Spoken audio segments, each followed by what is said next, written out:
말씀은 씨 뿌리는 자의 비유라는 말씀 제목 가지고 함께 하나님의 은혜를 나눠보도록 하겠습니다.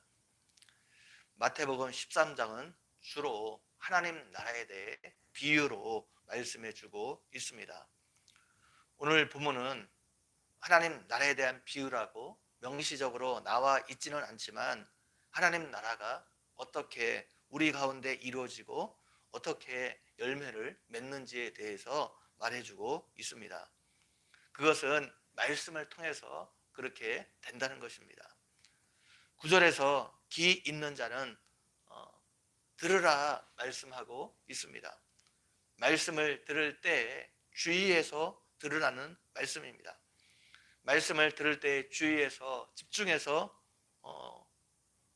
듣지 않으면 그 말씀을 깨달을 수 없기 때문입니다. 신앙생활에서 말씀을 듣는 것만큼 중요한 일은 없습니다. 믿음이 하나님의 말씀을 듣는 것에서 나기 때문입니다. 그래서 할 수만 있다면 우리는 말씀을 많이 들어야 됩니다. 그것도 말씀을 들을 때 주의해서 귀를 기울여서 그 말씀을 들어야 하는 것입니다. 말씀을 듣는 것이 매우 중요하지만 그 말씀을 듣는 것에서 그치면 안 됩니다. 말씀을 듣는 것으로만 만족해서는 안 됩니다. 교회에 와서 하나님의 말씀을 듣고 말씀을 읽는 것으로 만족하고 거기에 멈추어서는 안 된다는 것입니다. 거기서 멈추면 그 말씀이 우리에게 아무런 영향력을 미칠 수 없기 때문입니다. 그 말씀이 내 삶에 아무런 변화를 가져올 수 없기 때문입니다. 말씀을 들었으면 그 말씀을 우리 마음 가운데 담고 그 말씀에 순종해야 합니다. 그 말씀에 순종해야지 그 말씀을 통해 그 순종을 통해서 말씀의 성취를 우리가 경험할 수 있고 열매를 맺을 수 있기 때문입니다.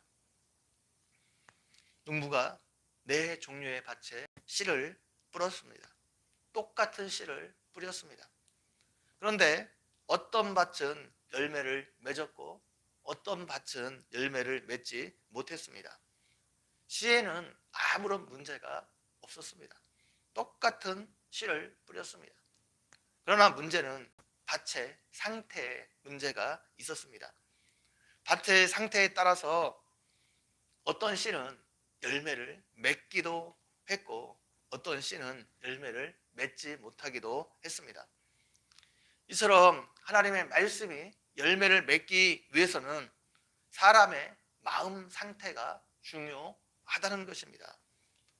하나님의 말씀을 받는 사람의 마음 상태에 따라서 그 말씀이 열매를 맺을 수도 있고 그 말씀이 열매를 맺지 못할 수도 있다는 것입니다. 첫 번째 말씀이 떨어진 밭은 길가 밭입니다. 길가 밭은 마음이 굳은 상태에 있는 사람입니다. 하나님의 말씀에 대해 하나님에 대해 전혀 마음이 열려 있지 않은 사람입니다. 이 사람은 하나님의 말씀을 중요하게 생각하지 않습니다. 말씀을 듣고는 있지만 그것을 중요하게 생각하지 않기 때문에 그 말씀을 한 귀로 듣고 한 귀로 흘리는 사람입니다. 그래서 하나님의 말씀이 이 사람의 마음에 담겨지지 않습니다. 이 사람은 말씀을 듣기는 듣지만 그 말씀을 마음에 새기고 마음에 담아두지 않았기 때문에 사단이 와서 곧 그 말씀을 빼앗아 갔습니다. 무슨 말씀을 들었는지 아예 잊어버리고 만 것입니다. 그렇기 때문에 이 사람은 아무런 열매를 맺을 수 없습니다. 두 번째는 말씀이 흙이 얕은 돌밭에 떨어진 사람입니다. 이 사람은 말씀을 받을 때 기쁨으로 받지만 흙이 깊지 아니하기 때문에 싹이 나오기는 하지만 해가 돋은 후에 타서 뿌리가 없으므로 말라 버렸습니다. 이 사람은 말씀을 들을 때 기쁨으로 그 말씀을 받았습니다. 말씀을 들을 때 우리가 소위 말하는 은혜를 받았습니다. 그러나 그 말씀 때문에 핍박이 오고 손해가 오자 곧 넘어지는 사람입니다. 중간에 믿음을 포기하는 사람입니다. 말씀대로 순종하는 것을 포기하는 사람입니다. 이런 사람도 열매를 맺을 수가 없습니다. 세 번째는 가시 떨기밭에 떨어진 씨입니다. 가시가 자라 기운을 막음으로 결실하지 못하는 밭입니다. 이 사람은 하나님의 말씀을 받았지만 그 마음에 세상 염려와 재물의 유혹과 욕심으로 가득 차 있기 때문에 말씀이 결실하지 못하는 사람입니다. 세상 염려와 물질에 대한 욕심 때문에 결국 열매를 맺지 못하는 사람입니다. 네 번째는 좋은 땅에 떨어졌습니다. 말씀을 듣고 기쁨으로 받고 그 말씀으로 인하여 여러 가지 어려움이 오고 고난이 오고 핍박이 와도 인내하며 참는 사람입니다. 계속 인내하며 그 말씀에 순종하는 사람입니다. 이 사람은 30배, 60배, 100배의 결실을 맺었습니다. 이런 사람을 통해 하나님의 말씀이 성취되어지고 이루어지고 이런 사람을 통해 하나님 나라가 확장이 되는 것입니다. 말씀의 씨를 뿌리는 농부는 예수님이십니다. 오늘날은 말씀을 선포하는 설교자가 이 역할을 하고 있습니다.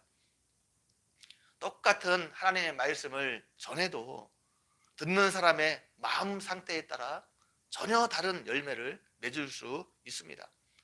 똑같은 말씀을 전했는데 어떤 사람은 그 말씀을 듣고 은혜를 받지만 어떤 사람은 목회자가 자신을 친다고 생각하는 사람이 있습니다. 자기 들으라고 일부러 그 말씀을 전한다는 것입니다. 이렇게 하나님의 말씀이 이렇게 똑같이 하나님의 말씀을 전하는데도 전혀 다르게 사람마다 들리는 것은 사람의 마음 상태가 다 다르기 때문입니다. 목회자가 말씀을 준비할 때 그 본문에서 의도하는 하나님의 뜻을 깨닫고 그것을 논리적으로 풀어서 전하는 것이 쉬운 일이 아닙니다. 말씀을 준비해 본 사람은 알지만 거기에 특정한 사람을 생각하고 그 사람 들으라고 의도적으로 말씀을 전하는 것은 굉장히 어려운 일입니다. 특별히 본문과 상관없이 자기 주장을 하면 그것이 가능할지는 몰라도 본문 중심의 설교를 하면서 그렇게 하는 것은 쉬운 일이 아닙니다. 그럼에도 불구하고 사람들이 자기에게 들리는 말처럼 그 말씀이 들리는 것은 성령께서 그 사람 가운데 역사하셨기 때문입니다. 그래서 하나님 말씀을 들을 때 나 들으라고 하는 말씀처럼 들리는 것은 목회자가 의도적으로 그 사람을 생각하고 그 말씀을 전한 것이 아니라 성령께서 말씀 가운데 역사하셨기 때문에 나에게 하는 말처럼 들리는 것입니다.